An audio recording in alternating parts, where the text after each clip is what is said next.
High power demand, high tariffs, and a massive electricity bill that's the reality for many industrial sites. Today, we're looking at a solution that turned these challenges into major savings.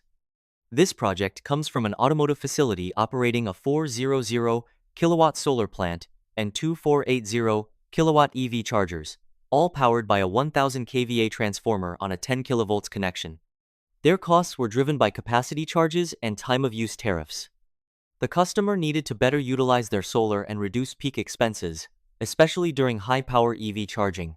The requirement was simple: store surplus solar, peak shave with a battery, and keep the system flexible for expansion. We recommended a 100 kilowatts, 241 kilowatt-hours outdoor energy storage cabinet.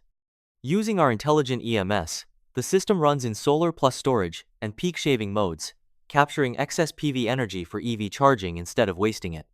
The result? Higher green energy utilization, significantly lower peak power costs, and a more economical, profitable charging operation overall.